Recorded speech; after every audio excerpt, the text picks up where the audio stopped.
السلام علیکم ناظرین، آپ دیکھ رہے ہیں قصور نیوز اور میں رانا ممتاز۔ ہمارا جو پروگرام ہے وہ ہے شخصیت کے نام سے۔ تو آج جس بندے کے ساتھ ہم پروگرام کرنے جا رہے ہیں وہ ضلع قصور کی ایک نامور شخصیت اور شعبہ وکالت میں سے جن کا تعلق اور وکالت کے شعبے میں بڑے مزے ہوئے وکیل، ضلع قصور کی ایک نامور شخصیت، میری مراد رانا امتیاز حسین صاحب، ایڈوکیٹ ہائی کورٹ تحصیل کوٹ پتوکی سے۔ تو آئیے ان سے بات کرتے ہیں۔ السلام علیکم رانا صاحب۔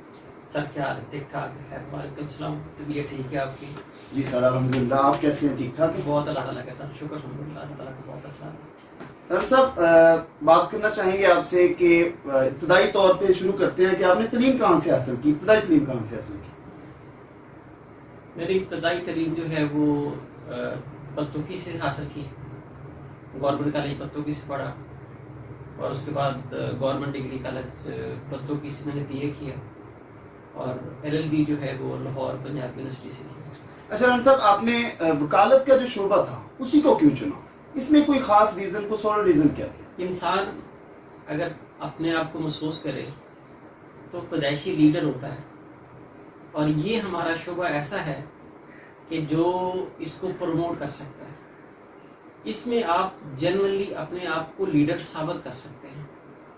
تو اس بنا پر میں جب ایف اے میں تھا تو اللہ تعالیٰ کے خاص کرم اور احسان سے میرے یہ بات مائنڈ میں تھی کہ اس پروفیشن کے اندر اللہ تعالیٰ مجھے کامیابی دے گا، اور میں یہ اللہ تعالیٰ کے خاص کرم اور احسان سے یہ ثابت کروں گا کہ یہ جو پروفیشن ہے یہ بہترین پروفیشن ہے۔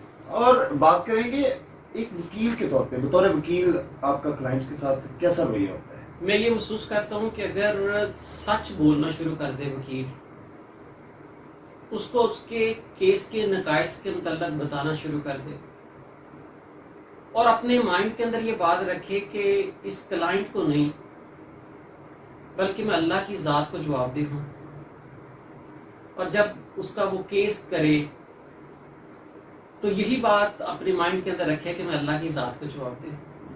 اس کے بعد کیس کے حوالے سے اس کا خود سے ضمیر مطمئن ہونا چاہیے۔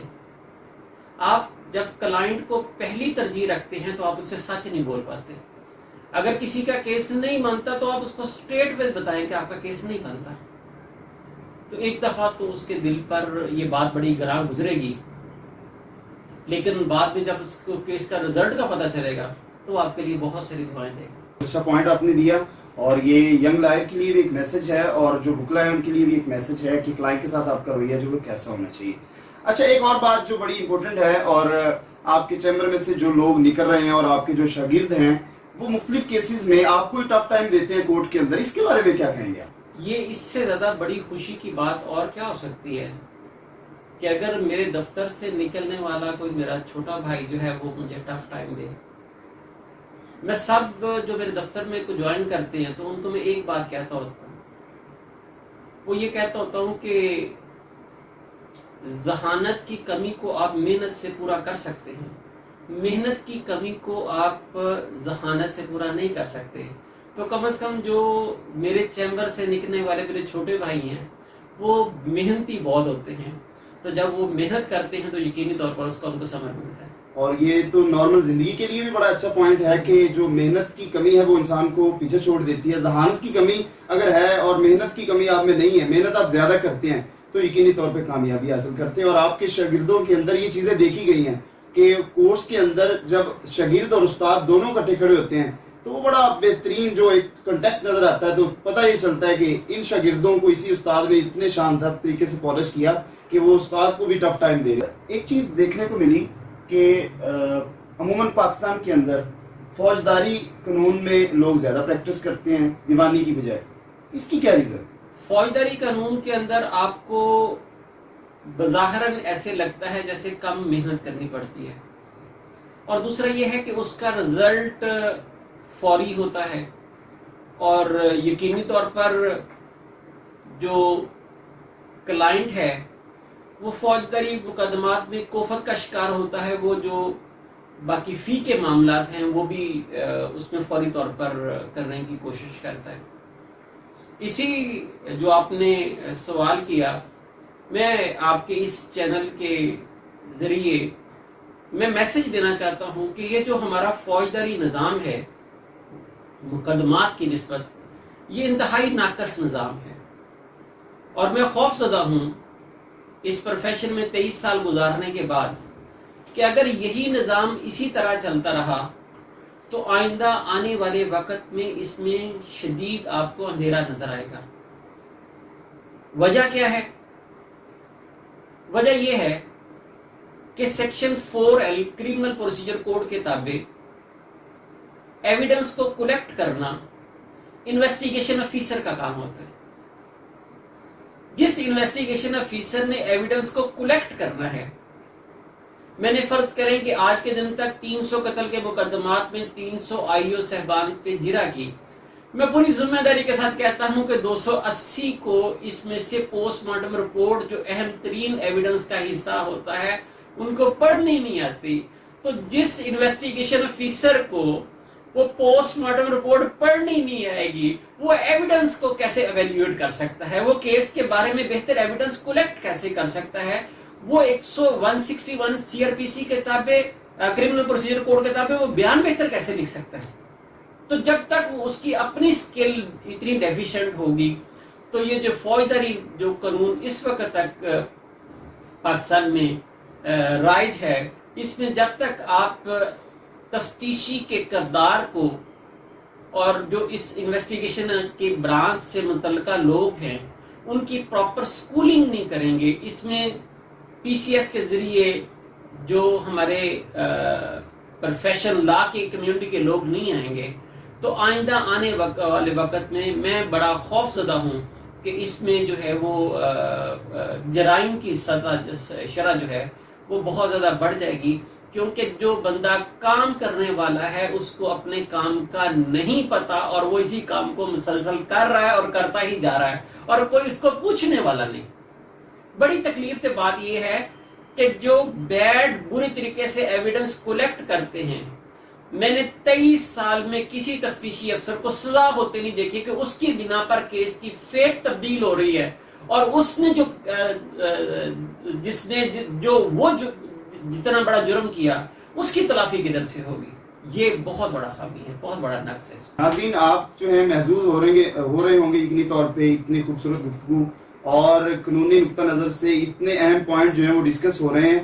تو بات کرتے ہیں رحم صاحب، زمانہ طالب علمی میں کوئی ایسا واقعہ جو بڑا یادگار ہو، جو بڑا یاد آتا ہو، تو وہ تو ہمارے ساتھ شیئر کریں۔ بڑے پرسنل کوشچن آپ سے کرنا شروع کر دیے کہ زمانہ طالب علمی کے اندر آپ نے کوئی ایسا واقعہ جو دل کو چھوتا ہو، جو بڑا یاد آتا ہو، اس کے بارے میں کیا کہیں؟ انسان جب بھی یہ سوچتا ہے اپنے زمانہ طالب علمی کے بارے میں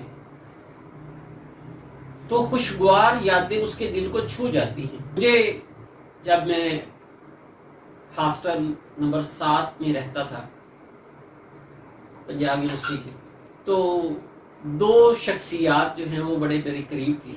ایک ان کے والد صاحب بہت بڑے سول کے وکیل تھے، امجد ان کا نام تھا، والد صاحب کا نام شاید چودھری حنیف صاحب تھا۔ تو وہ مجھے آ کے مختلف جو سبجیکٹ ہیں، کیونکہ وہ گھر سے اس کی سکولنگ بہت اچھی تھی، وہ مجھے پڑھایا کرتے تھے۔ تو ہم دونوں نے ایگزام دیا، جب رزلٹ آیا تو میرے کوئی 80 کے قریب نمبر ان سے زیادہ تھے جن سے میں پڑھتا تھا۔ تو یہ بات جب بھی مجھے یاد آتی ہے تو میں اس کو سوچ کے مسکرانا شروع کر دیتا ہوں۔ تو یہ سارا کچھ میرے اللہ کے کرم سے ہوتا ہے۔ آپ کو بہت محنتی ہونا چاہیے۔ اور ایک دوست دوسرا تھا جو میرا روم میٹ تھا، وہ جب بھی میں پڑھنے بیٹھتا تو مجھے کہتا ہے یار آپ اس طرح کرنا کہ مجھے 10 بجے اٹھا دینا۔ میں نے 10 بجے اٹھانا تو اس نے کہنا نہیں، آپ 1 بجے کافی پینے جاتے ہیں تو 1 بجے مجھے اٹھا دینا۔ جب میں 1 بجے اس کو اٹھاتا تو مجھے کہتا یہ بھی کوئی پڑھنے کا ٹائم ہے۔ تو یہ وہ باتیں مجھے یاد آتی ہیں تو میں بڑا اس پہ سوچ میں پڑ جاتا ہوں۔ انفارچونیٹلی وہ جو سونے والا تھا رات کو، اس نے مجھ سے 5 سال بعد LLB کیا اور پھر اس پروفیشن میں وہ کامیاب نہیں ہو سکا۔ ڈاکٹر صاحب، آخر میں کوشچن کروں گا، قصور نیوز کے بارے میں کیا کہیں گے؟ قصور نیوز جو ہے وہ قصور کا جو روشن چہرہ ہے, قصور کی جو پازیٹیوٹی ہے وہ لوگوں کے سامنے رکھ رہی ہے, پورے معاشرے میں, پورے پاکستان کے سامنے رکھ رہی ہے. اس کے بارے میں کیا کہیں گے؟ بہت کم میرے پاکستانیوں کو قصور کے بارے میں علم ہے. بہت نامور لوگ جو ہے اس ضلع قصور سے پیدا ہوئے. قصور کی مٹی بڑی زرخیز ہے. آج 73 ایئرز میں کوئی گلوکار نور جہاں جیسا نہیں, گلوکارہ نور جہاں جیسی نہیں, وہ قصور کی مٹی کی. بہت خوبصورت شاعر, بڑے نام قصور سے پیدا ہوئے. یہ جو قصور کے نام کا چینل ہے, اس کی لاج رکھتے ہوئے قصور کا خوبصورت چہرہ لوگوں کے سامنے, پاکستانیوں کے سامنے رکھنا چاہیے کہ ہمارا قصور بہت خوبصورت ہے. یہ بہت محبت کرنے والوں کی زمین ہے, یہ بڑے پیار کرنے والے لوگوں کی زمین ہے, یہ بڑے دل والے لوگوں کی زمین ہے, اور یہ بڑے سچے دل والے لوگوں کی زمین ہے. یہ بابا بلے شاہ کی زمین ہے, سرزمین ہے. اور جس سرزمین پہ بابا بلے شاہ کا وجود موجود ہو, تو کوئی بھی اگر آپ اس کو بابا بلے شاہ کے کلام کو پڑھ لیں, ساری صورتحال مختلف ہو جاتی ہے. تو ہمیں جو تعلیم جو ہے ان بزرگوں کے ذریعے ہمیں ملی, ان کو ہمیں آگے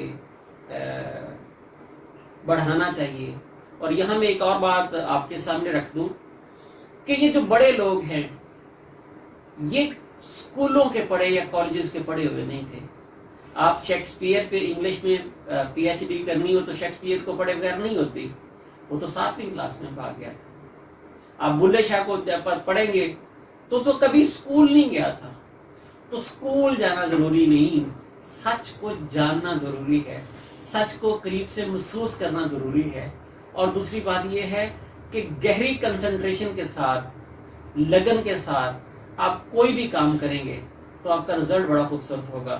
ہمارا قصور بڑا خوبصورت ہے, ہمارا قصور کا یہ چینل بڑا خوبصورت ہے. بہت شکریہ سر, اور ایک مرتبہ پھر آپ کا شکریہ ادا کرتے ہیں کہ آپ نے بڑے قیمتی وقت میں سے ہمیں ٹائم دیا اور بڑی خوبصورت باتیں کی. اور یہ وہ باتیں ہیں جن کو آپ اب جس کا بول نہیں دے سکتے, جس کا بدلہ نہیں دے سکتے, اتنی خوبصورت باتیں کی. اور یہ آپ کہہ لیں کہ میں نے اس سے پہلے کوئی پروگرام ایسا نہیں کیا جس میں اس طرح کی گفتگو ہو, اتنے منجے ہوئے کھلاڑی قانون کے شعبے میں, اور اتنی خوبصورت گفتگو. بہت ہی مزہ آیا آپ کے ساتھ پروگرام کر کے. ایک مرتبہ پھر آپ کا شکریہ ادا کرتے ہیں. اللہ آپ کو سلامت رکھے اور اللہ تعالیٰ آپ کے چینل کو بہت رکھے. بہت شکریہ سر. ناظرین, آپ دیکھ رہے تھے قصور نیوز کا پروگرام شخصیت, اور اسی کے ساتھ مجھے اجازت دیجیے رانا ممتاز اور اپنے کیمرہ مین ارسلان حبیب کے ساتھ. Thank you very much.